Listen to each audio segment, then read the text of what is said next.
Isa po mapagpalang panonood sa inyo mga kaibigan at mga kabatid at muli po ikinagagala ko pong makasama kayo dito po sa ating ginagawang pag-aaral ng salita ng ating Panginoong Diyos. Patuloy po kayong sumusubaybay sa pag-aaral ng aklat ng Mark. At sa biyaya ng ating Panginoong Diyos, nagpapatuloy po tayo at ang ating pong pag-uusapan ay tunay pong napakaganda because last time, pinag-usapan po natin, we talk about taken and tried. We talk about Mark chapter 14. At ngayon naman po, pupunta tayo sa Mark chapter 15. At itong pag-uusapan natin dito ay muling napakagandang topic. By the way, pinag-usapan natin noong nakaraan, we talk about sacrifice, we talk about standing, and we also talk about speaking for Jesus. Na dito po sa mga kwentong ito, although we focus on the experience of Christ, we learn that we are also being called to sacrifice, to stand, and to speak for Christ. At kung ang banal na Espiritu ay nasa atin, He will help us, He will guide us, He will empower us. At ang pag-uusapan naman po natin sa oras na ito ay napakagandang topic na naman na makakatulong, na nawa po ay makatulong upang mas lalo tayong mapalapit sa ating Panginoong Diyos at maisuko nating patuloy ang ating mga buhay sa Kanya sapagkat ang pag-uusapan po natin ay may pamagat na taken and crucified. Samahan niyo po ako sa ating gagawing pag-aaral na ito.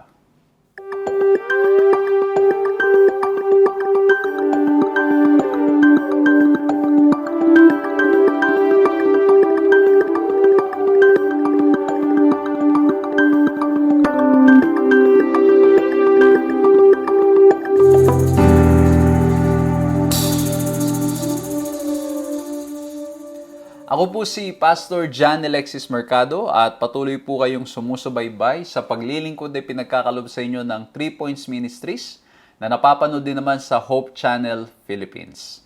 Nawa po ay patuloy na ito ay nagiging pagpapala sa inyo, madaling paraan para maunawaan, madaling paraan para ma-share sa mga kaibigan at sa mga mahal sa buhay. Ito pong mga practical na pag-aaral na ating ginagawa. Mga kaibigan, mga kapatid, gusto ko pong kunin ang pagkakataon na ito to say thank you. Maraming salamat po sa inyong patuloy na pag-support. Maraming salamat po sa inyong patuloy na pangangamusta at pagpo-provide ng inyong mga resources upang nang sa ganun ang ating gawain ay makapagpatuloy. Nawa po'y patuloy pa kayong gamitin at pagpalain ng ating Panginoong Diyos. At ito ang dahilan kung kaya naman tayo po ay patuloy na nakapaghahayag ng mabuting balita sa pamagitan po ng ating online na mga ministries. At maraming salamat din po sa inyo pong patuloy na pagpe-pray at pag-support sa ating mga face-to-face na mga ministries. Maraming salamat po sa lahat ng mga kaibigan at sa mga kapatid na nagbubukas ng kanilang tahanan para po makarating at tayo po yung makadalaw sa iba't ibang mga lugar. We won't be able to do that kung wala po kayo mga ginigilo ng mga kaibigan, mga kapatid, at especially kung walang ating Panginoon na naggagabay at nagbibigay ng lakas sa bawat isa sa atin. So muli po, maraming salamat. And if it's your first time na makasama po namin sa pag-aaral na ito, please like, subscribe, hit the notification bell para nang sa ganun po ay ma-notify po kayo sa lahat ng ating mga pag-aaral. At as usual, pakishare nyo po ang video na ito sa mga tao sa inyong paligid, sa mga kaibigan ninyo, sa social media ninyo, sa mga kakilala ninyo para nang sa ganun sila rin naman ay makinabang sa pag-aaral na ating ginagawa. So muli po, purihin ang ating Panginoong Diyos. Maraming salamat. At ngayon po ay tayo po ay mananalangin upang nang sa ganun hingin ang gabay at ang pangunguna at karunungan ng gagaling sa ating Panginoong Diyos. Let's bow our heads and let's pray. Ama po naming Diyos, dakil at makapangyarihan sa lahat, maraming salamat po. At narito na naman kami na mag-aaral ng inyong mga salita. Nawa po ito ay maging pagpapala sa bawat isa, makatulong upang mas lalo kaming lumago sa pagkakilala sa inyo at makatulong upang nang sa ganon ang aming pong pag-ibig sa inyo ay mas lalo pang lumalim. Maraming salamat Panginoong Diyos dahil alam po namin na lagi niyo po kaming ginagabayan at sinasamahan sa anumang pong mga bagay na aming hinaharap sa buhay. At salamat din po na kayo po makipag-usap sa amin ngayon sa pangalan ng aming Panginoong Hesus. Amen. Muli po isang maligaya at mapagpalang panonood sa inyo mga ginigiliw na mga kaibigan at mga kapatid. We are very happy na makasama po kayo dito po sa pag-aaral na ating ginagawa. Patuloy po natin pinag-uusapan ang aklat ng Marcos or the Book of Mark. At tayo po ngayon ay nalalapit na sa pagtatapos nitong mga pag-aaral na ating ginagawa sa aklat ng Mark. Tunay nga na yung mga pag-aaral natin ay talaga pong it will come to an end. Although this is not yet the end, but it will come to an end. Malapit na siya. Kasi po, last time, we are in Mark chapter 14, but now we are in Mark chapter 15. At yung pag-uusapan po natin na title nitong pag-aaralan natin is Tried and Crucified. And again, focusing on the life story of our Lord and Savior Jesus Christ. But at the same time, titingnan po natin ano yung mga nangyayari doon sa mga taong involved. Titingnan po natin ano ang kanilang mga ginagawa o ano yung kanilang mga ginawa na maaari nating kapulutan ng leksyon. Of course, we will be talking about yung story ng ating Panginoong Jesucristo dito po sa Mark chapter 15. At ito pong key text natin ay nasa Mark 15:34 at ang sabi, "And at the ninth hour, Jesus cried out with a loud voice, saying, Eloi, Eloi, lama sabachthani," which is translated, my God, why have you forsaken me?" At ito pong cry ng ating Panginoong Diyos ay napakatindi dahil dito po mga kapatid, He needed to experience yung total separation because yung sin. Remember, sin and God cannot coexist. And so for Jesus to be the sin bearer, maging bearer ng siya yung maging substitute, He will experience yung separation, and that's why He mentioned these words, my God, why have you forsaken me?" Talagang He carried the whole burden ng kasalanan upang na sa ganun tayo ay mga ligtas. Amen? At ito pong Mark chapter 15, mga ginigiliw na mga taganood, mga taga-subaybay, taga-pakinig, ito po yung heart of the passion narrative. Kasi bakit dito po mangyayari yung lahat ng pagpapahirap, at hindi lang pagpapahirap, maging yung pagkamatay ng ating Panginoon Jesucristo at lahat ng gagawin na mga pangmamak ng mga priests, ng mga leaders, ng mga tao sa kapaligiran niya. Kaya po ito is really the heart of the passion narrative. Napakatindi. Kaya po yung pinag-usapan natin, remember, last time, yung first few chapters ng Book of Mark, it covers a big span of time, pero itong last chapters, nakafocus lamang sa ilang days. Talagang hinighlight ni Mark itong experience ni Christ, what He needed to go through in order for us to be saved. At ito pong Mark chapter 15, yes, it is the heart of passion narrative, but it is also a chapter full of irony. Okay? Full of irony. Mas lalo ko pong ipapaliwanag sa inyo yan kung bakit marami itong mga ironic na mga situation at mga pangyayari dito pong sa pag-aaralan natin ngayon. And as usual, I'll be sharing with you just 3 points na nawa po maging madaling paraan para maunawaan, madaling paraan para maalala, at madaling paraan para ma-share natin sa mga kaibigan at sa mga mahal natin sa buhay. At nawa po mga kapatid ay patuloy po kaming makapaglingkod sa inyo at makatulong itong pag-aaral natin sa inyo pong pag-aaral nitong aklat ng Marcos. At mga kaibigan, mga kapatid, kung meron po kayong ibang mga leksyon na mga mapupulot, then praise the Lord. Ano po? Dahil tunay nga po na sa pag-aaral ng salita ng ating Panginoong Diyos, marami tayong mapupulot ng mga leksyon. And our time is not enough for me to touch on all the details. Maririnig niyo po kapag minsan sasabihin ko o madalas na ang dami nating tinatouch na mga stories. In reality, you can create one sermon already in just that part of the story. At to be honest, dito pa lamang po sa story ito, I can divide this into many series of sermons, and that's why our time is limited, but we will try to pick up yung mga mahalagang mga leksyon mula po dito sa ating pag-aaral. And as usual, please allow me to share my 3 points dito po sa aking pag-aaral o sa ating pag-aaral ng lesson na ito, itong Book of Mark chapter 15. At ang first letter A na aking pong inilagay dito, we will look at the attitude of people.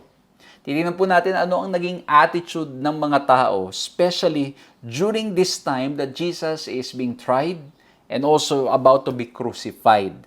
At mapapansin po ninyo, if you will look at the emotions ongoing, may mga ilang minention ang manunulat na si Mark sa mga attitude ng tao. And one of that is out of envy.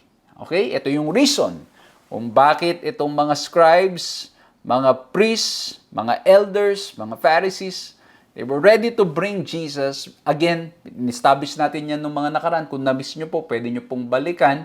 Kasi bakit?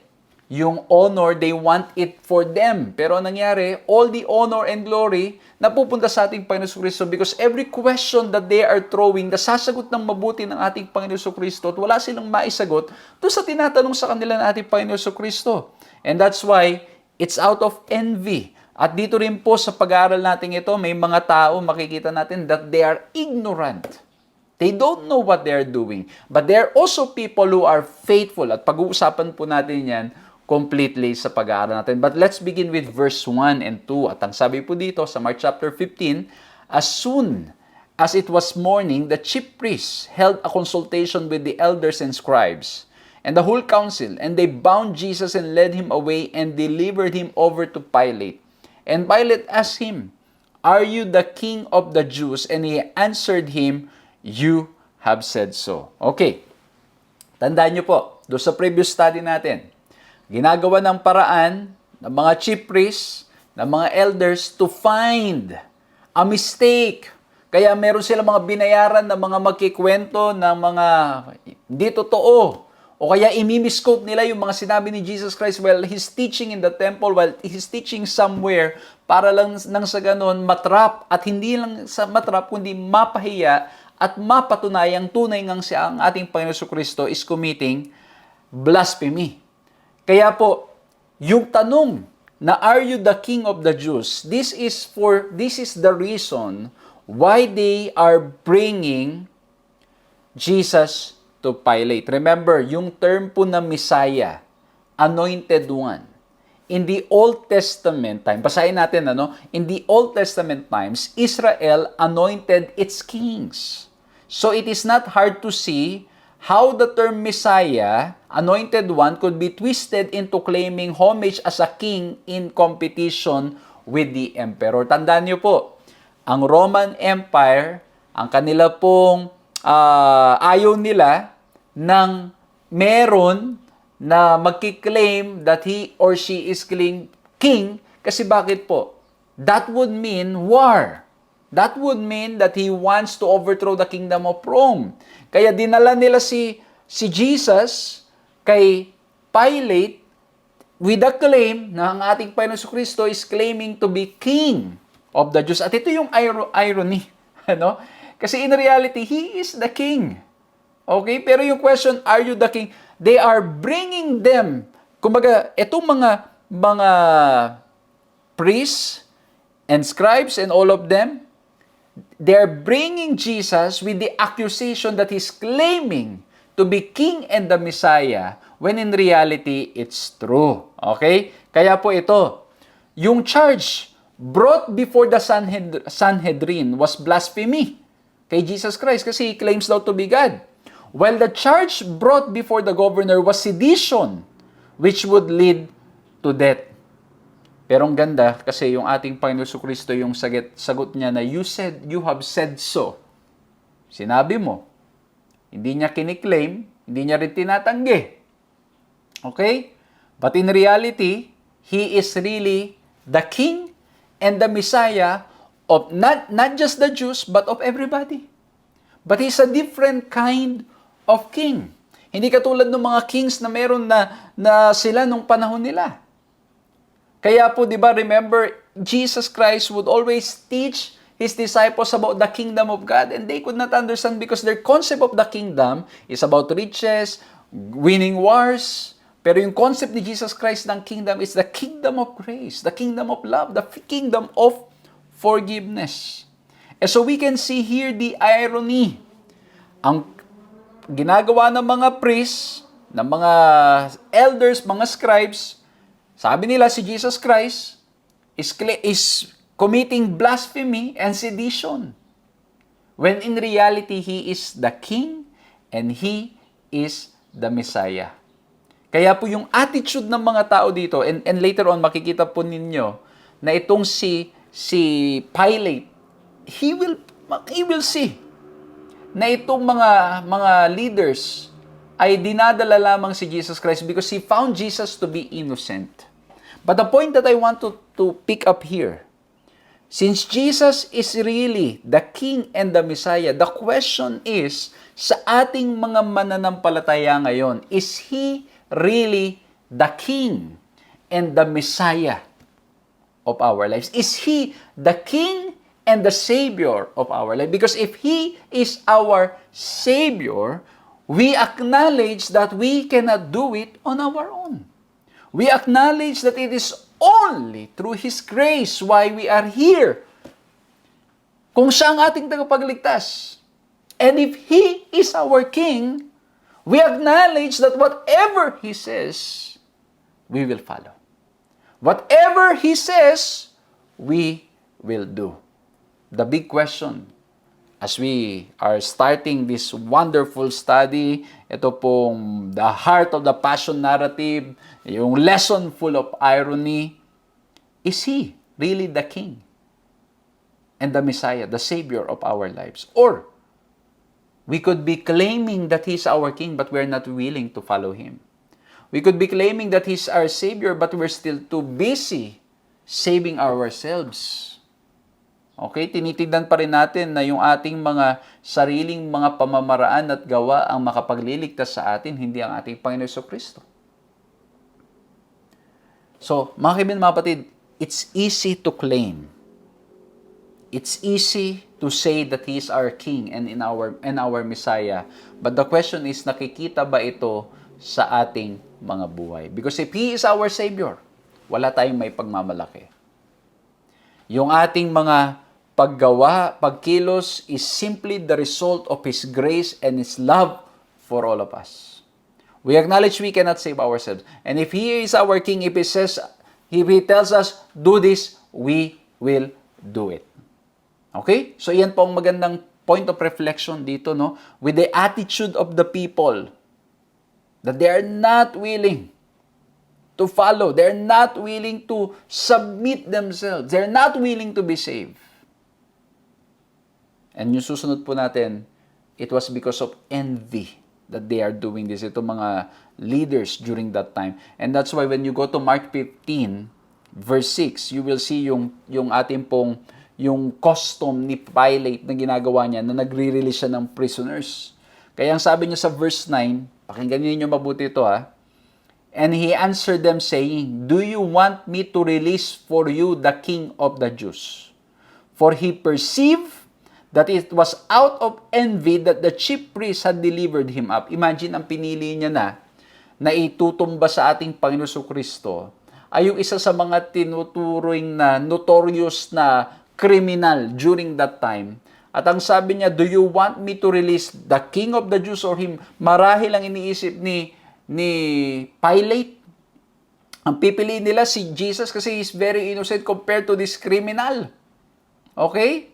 So, at ini-imagine ko si Barabbas, when he saw Jesus Christ, he could be saying to himself, wala na akong pag-asa dito. They would choose Jesus. But again, it's a full of irony. And then people started to shout, release Barabbas, we choose Barabbas. Full of irony. At ang nakakagulat dito, mga ginigilo na mga kaibigan, mga kapatid, si Pilate, napansin niya na it's out of envy that they are bringing Jesus. But then when He used the words, do you want me to release the King of the Jews? Hindi niya napansin na lalo pang magagalit yung mga Hudyo, yung mga scribes, yung mga priests, kasi bakit nga ayaw nga nilang tanggapin si Jesus Christ. And so He was able to perceive their envy, but He wasn't able to perceive na yung kanyang mga words, mas lalo pong ang mga tao ay pipiliin si Barabas kesa sa ating Panginoong Heso Kristo. Kaya mga ginigilo na mga kaibigan mapatid, ang nangyari sa verse 11, the chief priest stirred up the crowd. Ito na, the attitude of the people. Okay? It was out of envy, and not only out of envy, it was out of pressure. Ito ang sabi, but the chief priest stirred up the crowd to have him release for them Barabbas instead. And Pilate again said to them, then what shall I do to the man you call the king of the Jews? And they cried out again, crucify him. And Pilate said to them, why? What evil has he done?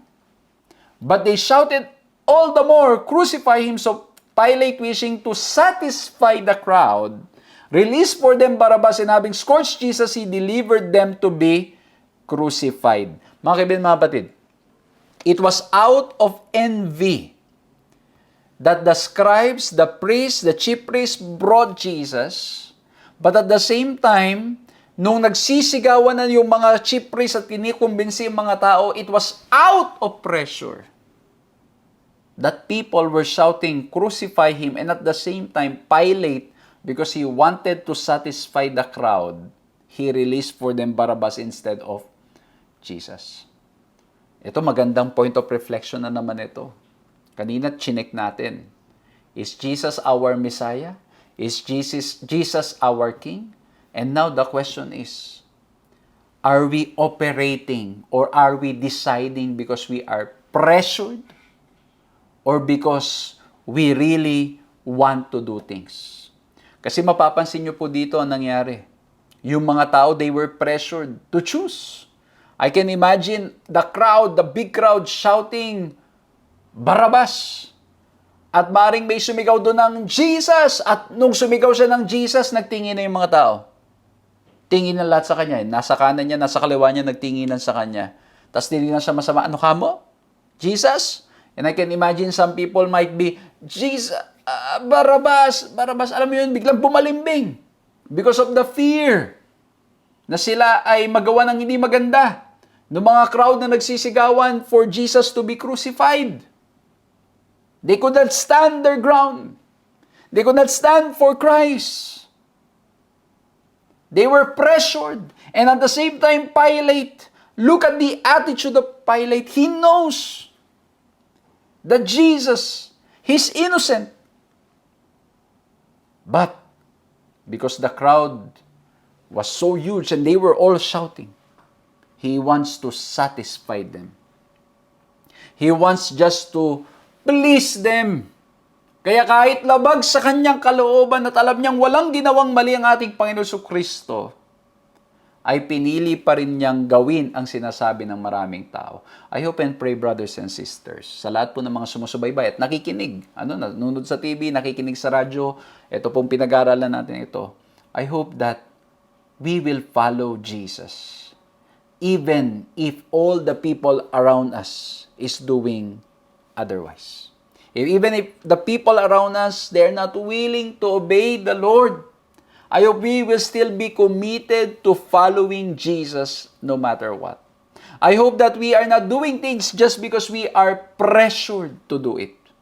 Even in following Christ, I hope and pray that you and we are not being pressured to just follow Christ. We follow Christ because we love Him, we experience His grace and mercy para sa bawat isa sa atin. Amen?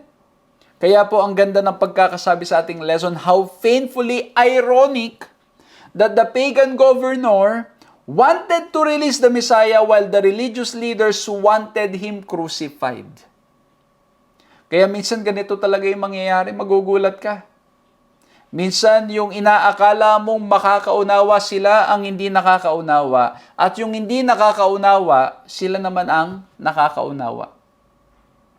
At dito mga kaibigan, yung mga religious leaders na dapat nakakilala sa ating Panginoong Kristo, sila pa ang hindi nakakilala sa ating Panginoong Kristo and they want Jesus to be crucified. But again mga kapatid, out of pressure, si Pilate gave into the request of the public. Marahil iniisip ni Pilate, baka magkaroon ng rally dito, baka magkagulo pag pinakawalan ko si Jesus. Baka magkaroon ng mga hindi magagandang ano dito pag si Jesus ang pinili ko. And so out of pressure, he decided to just release Barabbas and have Jesus crucified. So that's why yung first point natin, we look at the attitude of people. Okay? At hindi lang yun, tuloy-tuloy pa natin to, attitude of people, kasi bakit? Yung susunod na mga verses natin, makikita naman natin itong mga ignorance, yung ignorance ng mga Roman soldiers as they will be torturing Jesus. But at the same time, we will also touch on our second point, kasi bakit? Mapapansin nyo po, the chief priests, the audience, the crowd, and even Pilate, when they have decided, when out of pressure, they all shouted, "Crucify him." So number one, we look at the attitude of people, and hand in hand, we will look at the second point, the approval of condemnation. So we're looking at the attitude of people and approval of condemnation. Tingnan nyo po nangyari sa verse 16. Because it's already approved. Kumbaga sa meeting, pinagtibay. All those who are in favor, taas ang kamay. Okay? Taas ng kamay. Sila crucify Jesus Christ. And in verse 16 it says, "And the soldiers led him away inside the palace. That is the governor's headquarters, and they called together the whole battalion." Mga kaibigan, mabatid, when we say a group of soldier, o ito'y battalion, ito po ay nasa mga 200 to 600 men. Okay? 200 to 600 men ang magto-torture. Well, we don't know if all of them nag-isa-isang palo sa ating Panginoon Kristo or yung iba nanonood lang mocking Jesus. But you see, they requested Jesus to be crucified. And when we say crucified, ito po mga kaibigan, mga kapatid, the victim was stripped of his clothes, hinuhubaran. And they tied to a pole, and then lashed with the leather whips, to which pieces of bone, glass, stones, and nails were tied. Yun po ang ipampapalo, panglalatigo sa ating Panginoon Kristo. Just imagine a leather whip na merong glass, may bone, may stone, at may nails. May pako na ipapalo sa katawan ng ating Panginoong Hesus Kristo. At hindi lang yun, habang nakahubad, mga kaibigan, mapatid, I will discuss more in a while, kasi mapapansin po ninyo, talagang there was an agreement between the Jews and the Romans. They united when it comes to the crucifixion of our Lord and Savior Jesus Christ. So there you can see the approval of condemnation. And then in verse 17, "And they clothed him with a purple cloak, and twisting together a crown of thorns, they put it on him.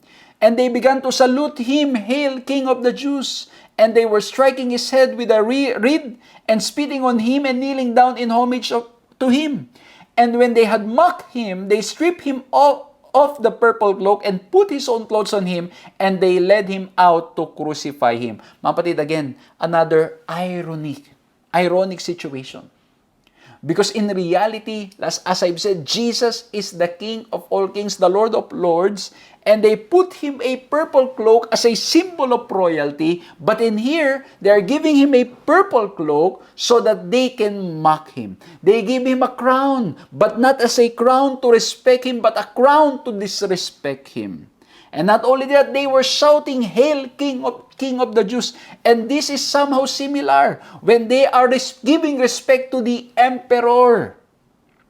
Hail to the emperor. But this time they are using these terminologies that's being used to respect the emperor, but as a disrespect, as a way of mocking Jesus. At alam niyo mga kapatid, yung terms na striking, spitting, and kneeling down, na kumbaga in reality, yung pag-kneel down is a sign of respect.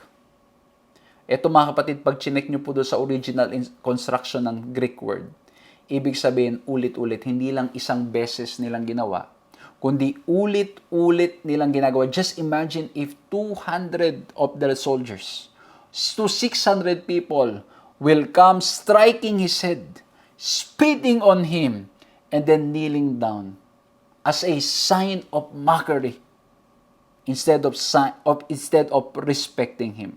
At pagkatapos, mga kapatid, nung pagkatapos nilang bugbugin, parusahan, latiguhin ng ating Panginoon Kristo, tinanggal nila yung purple cloak at idinamit nilang muli yung damit niya. Kasi bakit, mga kapatid?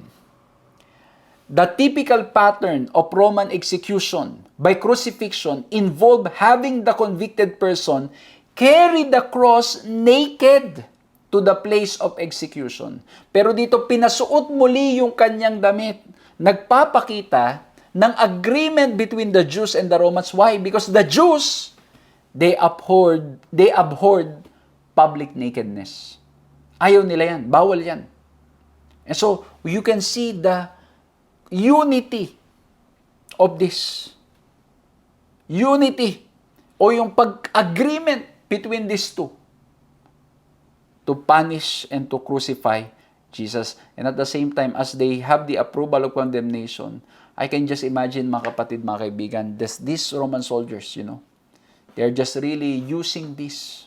They have been used to doing this. Could it be that they are doing this out of their ignorance? Or maybe some of them, they're already aware of Jesus, but they're still ready to do this mockery sa ating Panginoon Kristo. And this is a lesson for all of us, and including to myself, that we should not allow yung ignorance bago tayo kumilos sa isang bagay. Bago tayo, of course, it's a little bit difficult sa part nila dahil alam naman po natin when there's an order of the king or the leader or the emperor, they need to obey or it would mean insubordination. Di ba? Pero mga kapatid, mga kaibigan, I believe as tayo'y nagkakaroon ng pananampalataya sa ating Panginoon Kristo, we would say those words na sinabi ng mga disciples in the book of Acts, we would rather obey God than men. Because time will come. There will be orders na ipapasunod sa atin and we are completely ignorant of the whereabouts or ano man yung mga bagay-bagay na gustong mangyari. But as long as we have the clear word of Christ, we need to follow Him fully. And for those who do not know the word of God, if you have come for the first time joining us, I hope, kaibigan, kapatid, you will take time to read the scriptures. Because in the scriptures, sa salita ng ating Panginoong Diyos, makikilala natin ang ating tagapagligtas. Sa salita ng ating Panginoong Diyos, we will have directions in life. In the scriptures, sa salita ng ating Panginoong Diyos, magkakaroon tayo ng pag-asa, mauunawaan natin ang nais ng ating Panginoong Diyos para sa bawat isa sa atin. Mga kaibigan, mga kapatid, let's not allow ignorance para nang sa ganun tayo, lalo na po ngayon, di ba? When we are ignorant about something, it's easy for us to be deceived. Pag hindi natin alam ang isang bagay, madali tayong maloko. Minsan, alam nyo, meron tayong mga kaibigan na mahilig magbiro ba? Na wala kang alam sa isang bagay, tapos sasabihin nila, ay alam mo ba na dapat ganito yung ginagawa dyan? Tapos ako naman, pag minsan sasabihin ko, talaga ganun pala yun. Tapos bigla sasabihin, hindi, biro lang, ano ka ba naman, ang bilis mo naman maniwala. Alam mo nyo, kasi minsan tiwalang-tiwala ka. Kaya akala mo yung sinasabi totoo, yun pala kalokohan lang. Di ba? Minsan ganun nangyari, mga kapatid. And that's why, when we are ignorant about something, it's easy for us to be deceived. And that's why, when it comes to spiritual things, I hope and pray that we will not be ignorant of the Word of God. Amen? We will spend time reading the Scriptures. Let's continue. The irony in the scene is evident to the reader because Jesus really is the King, and the mocking words of the soldiers proclaim this truth. Imagine niyo ang ano doon, mga kapatid, ang ironic doon, yung mga soldiers na hindi naniniwala, they're the ones proclaiming this wonderful truth that Jesus is really the King. But they're doing this out of mockery.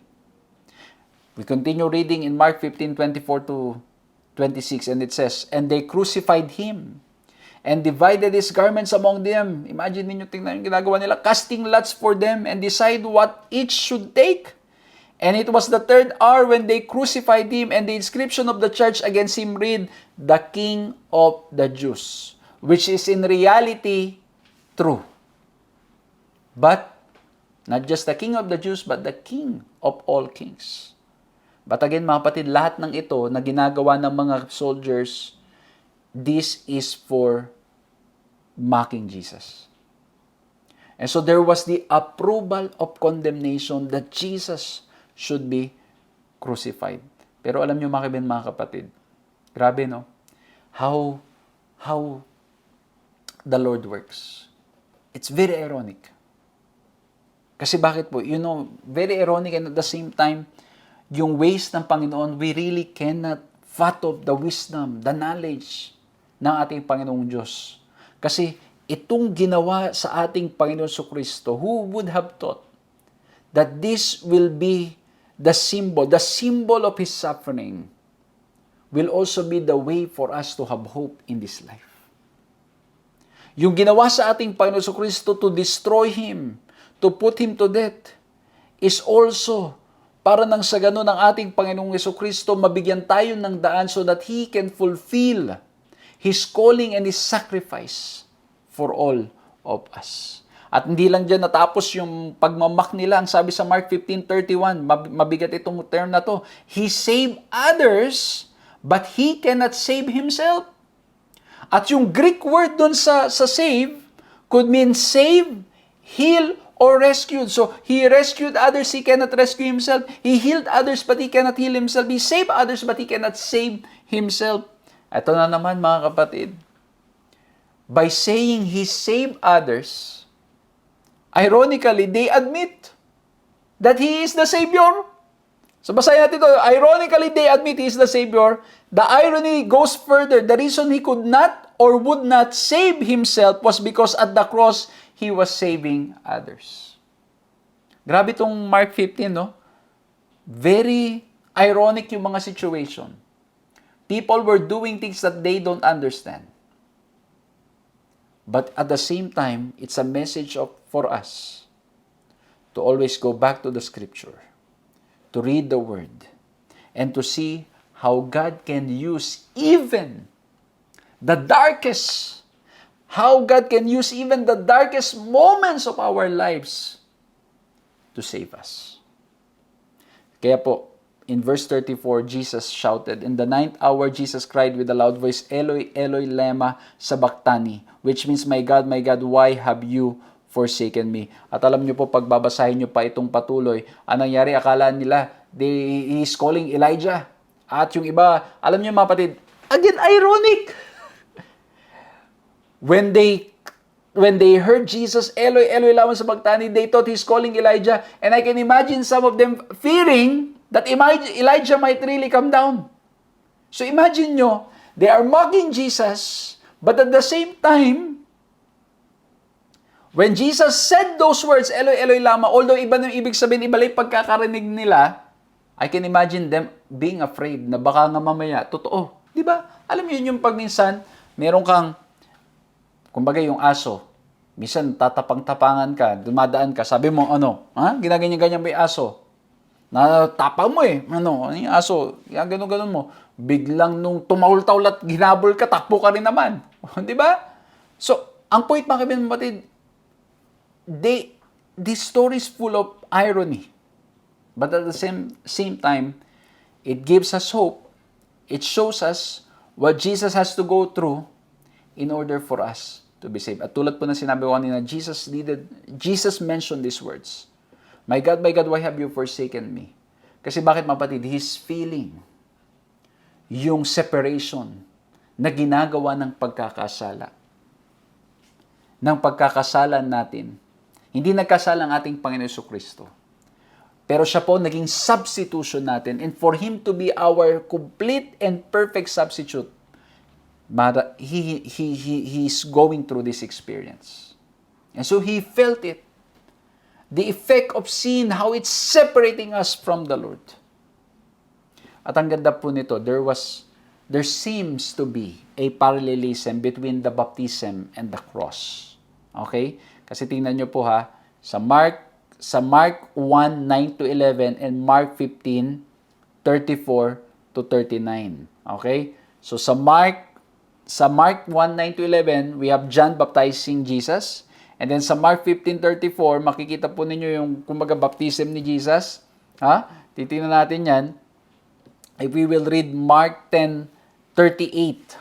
And Jesus said to them, "You do not know what you are asking. You are able to drink the cup that I drink or to be baptized with the baptism which I am baptized." Ha? Referring to his death, yung suffering that he will experience. So dito, sa Mark 1, it's literally yung baptism of water, and now the baptism, yung as in, yung death, sufferings that he will experience. And then in the baptism, literal baptism, in Mark 1, 9 to 11, we have the Elijah figure, si John. And then, we have them thinking that Jesus is calling Elijah when he was shouting, "Eloi, Eloi, lama sabachthani." And then in the baptism of Jesus in Mark chapter 1, the heaven was split. In the cross, the veil was split. As a sign na tapos na yung symbol ng mga tupa. And then you sanctuary services because it's all pointing to Jesus. And then in the baptism, we have the Spirit or the pneuma. And then in the cross, we have Jesus expires or exnyo. Ano pa para sa akin yan? Okay? Okay? So, ang point mga kapatid, nag-expire, kumbaga doon, the Spirit and then the expiration. And then, in the baptism, we have God's voice, beloved Son, and then in the cross, the centurion confirming the Son of God. At alam nyo, well, again, this could be a parallelism designed by Mark. Could be. Because in the baptism, it's the beginning of his ministry, and in the cross, it's the fulfillment or the finishing of his ministry, earthly ministry. Kumbaga, that's why he shouted, "It is fulfilled." Okay? It is finished. Tapos, mga kaibigan, mga kapatid. And so, we can see here, that's why it is the heart of the passion story of our Lord and Savior, Jesus Christ. This is what happened. This is what Jesus went through. Para nang sa ganun tayo po ay magkaroon ng pag-asa, tayo ay mga ligtas. So we have the attitude of people. We have the approval of condemnation. Pero again, ang sabi ko nga po yung amazing dito, how God can use even the darkest moments, even yung distraction na hinarap ng ating Panginoon Kristo, magiging paraan para maging simbolo ng pag-asa ng bawat isa sa atin. That Jesus dying on the cross, Jesus' death on the cross is a symbol, is a way para nang sa ganun makaranas tayo ng kapatawaran sa ating mga kasalanan. That's why in Hebrews you will read there, ang sabi po doon, without the shedding of blood, there will be no remissions of our sin. And so Jesus, dying once and for all for us, gives us hope in this life. And then, we will proceed to the last point. We have the attitude of people, we have the approval of condemnation, at ang linagay ko po dito, the aftermath of Jesus' death. Ito gusto ko dito, yung shift. Grabe yung shift dito, yung parallel. Yung first part, it was because of envy that the priests, the scribes, the leaders, it was because of ignorance that they tortured Jesus, the Roman soldiers. It was because of pressure that Pilate made that decision na si Jesus Christ ay ma-crucify. It was because of pressure that the crowd shouted, "Crucify him and release Barabbas." But dito po, pagdating sa Mark chapter 15 verses 40, makikita po natin bigla yung shift from those who are pressured, envious, those people who are ignorant. We will see the opposite in Mark chapter 15, 40 to 43. Bakit? Sa verse 40 ang sabi dito, "There were also women looking on from a distance, among whom were Mary Magdalene and Mary, the mother of James, the younger, and of Joses and Salome. So makikita po natin, these are the faithful people na mga sumusunod. They have the unwavering faith na kahit na alam nila na it could mean harm because they are in that place where, Jesus is experiencing all those torture, the crucifixion, the death on the cross, but still these women, they were looking, they were following, they were looking on from a distance. Ibig sabihin, mga kapatid, nandun sila. Malapit lamang sila. At ito, ironic na naman. Remember, mga kapatid, the 12 disciples were all men. And yet they were nowhere to be found, but the women, they were there looking from a distance. Napansin niyo ba mga kapatid? Again, there's the irony. Nawawala yung mga disipulong kasama niya for how many years, but ito, of course, disciples rin naman ito, but they're not the 12 na talagang pinili natin para sa Kristo na laging makasama niya. Pero ito nangyari po, yung mga babae, they were there, looking on from a distance. Even if it could mean harm for them, following Jesus during that moment. But they were there, following Jesus. And if the leaders, the chief priests, their reason, their motive was envy, pagdating sa verse 42, opposite again. And when evening had come, since it was the day of preparation, that is the day before the Sabbath, Joseph of Arimathea, a respected member of the council, who was also himself looking for the kingdom of God, took courage and went to Pilate and asked for the body of Jesus. Anong nangyari po? Yung mga chief priests, it was because of envy, but Joseph of Arimathea, because of his faith, he took courage and went to Pilate para nang sa ganon, hingin yung body ng ating Panginoon Kristo. So he could, alam mo yun mga kapatid, I can imagine Joseph of Arimathea, wanting to give respect to Jesus.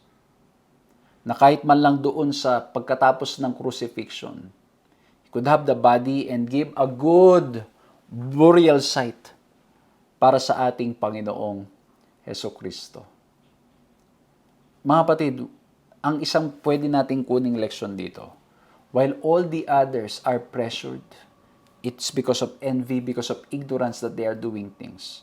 I hope and pray that as we live in this generation, it will always be because of faith in Christ, that we will decide to follow Him even if all others will not. That we will still continue to have the courage to speak before people for Christ, because Jesus died for us. While people are all quiet and silent and they don't want to talk about faith, they don't want to stand up for Jesus, we all, by the grace of God, will continue to stand firm in faith and will have the courage to go to people and say our testimony of God's goodness sa ating mga buhay. Amen? So makikita nyo po yung shift. In the aftermath of Jesus' death, we have people who are faithful, following Jesus. But sadly, the disciples were missing. But praise the Lord, there's the woman, yung mga women following Jesus, looking on from a distance, and Joseph of Arimathea taking the courage to respect Christ. To give the respect, the worship, the honor para sa ating Panginoon Kristo, while all the others are just busy taking care of their own honor, taking benefits. At ang sabi sa verse 44, Pilate was surprised. Patay na?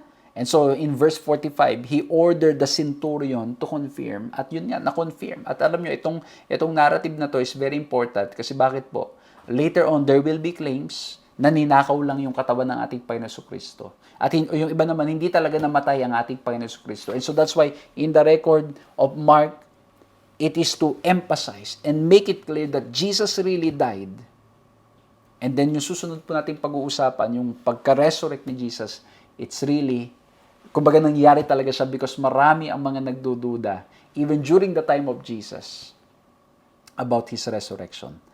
Ito po, gusto ko pong basahin ito. How ironic that Jesus' followers are missing in action, while a member of the Sanhedrin, the very body that condemned Jesus, was there. Okay? Jesus, the member of Sanhedrin, Joseph of Arimathea, he was there, while all the other disciples were missing in action. I hope and pray that in these last days, as we are living in this generation, we will have unwavering faith. We will be faithful to Jesus, to stand for Jesus. At anuman na maging sitwasyon, we will not be missing in action, but we will be there, standing for Jesus, standing for Him, sacrificing for Him, speaking for Him, giving up what He's calling us to give up. Why? Because at the end of all of this, Jesus gave His all for us. Jesus gave His life for us. Muli po ang 3 points ng ating pag-aaral. We look at the attitude of people, we look at the approval of condemnation, and we look at the aftermath of Jesus' death. At nawa po ay nakinabang kayo, nawa po ay na-bless kayo, at nawa po sama-sama tayong patuloy na manampalataya at isuko ang ating buhay sa ating Panginoon Jesucristo, and remember that He died for you and for me. He gave His life. He went through all these sufferings para magkaroon tayo ng pag-asa sa buhay na ito. Let's bow our heads and let's pray. Maraming salamat po, mahal na Diyos, sa aming pong napag-aralan. Salamat po at muli kaming pinaalalahanan na tunay pong napakabuti ninyo. You have to go through all these sufferings for us. You have to die on the cross for us. Lord, tulungan niyo po kami to always meditate on this, to meditate po sa inyong mga sacrifices na mga ginawa ninyo para sa amin. And may this help us, O Lord, to be faithful to you no matter what. Lord, tulungan niyo po kami sa mga problema namin kinakaharap, physically, emotionally, spiritually. Lord, help us. We surrender our lives to you. We cannot do it on our own. And Lord, pinagpipray ko po na nawa po sa lahat ng panahon, magagawa po naming manghawak at manampalataya lamang sa inyo. Dahil tunay pong kayo, Diyos, na hindi nagpapabaya sa amin. Patawarin po kami sa aming mga kasalanang nagawa. At nawa pong natutunan po namin sa pag-aaral na ito ay maging paraan para mas lalo pong lumalim ang aming tiwala at ang relasyon sa inyo. Maraming salamat po sa pangalan namin, Panginoong Hesus. Maraming salamat po sa inyong ginawang pagsama sa ating programang ito, at nawa po'y na-bless kayo, nawa po'y nakinabang kayo, at nawa pong pag-ibig ng ating Panginoong Diyos ang ating pong patuloy na maranasan, at patuloy ko po kayong inaanyayahan sa marami pa pong mga pag-aaral naming inahatid na nawa po ay maging pagpapala sa inyo. Please continue to share this program, at muli po maraming salamat for continuously praying and supporting our ministry. We want to continue doing this. We want to continue improving by God's grace, for the glory of God. Maraming salamat po for always praying for us and sharing your blessings para nang sa ganun tuloy-tuloy po tayong makapaglingkod. At patuloy rin po namin kayong pinapanalangin. Maraming salamat po. Magkita-kita po tayong muli sa susunod. May God bless you.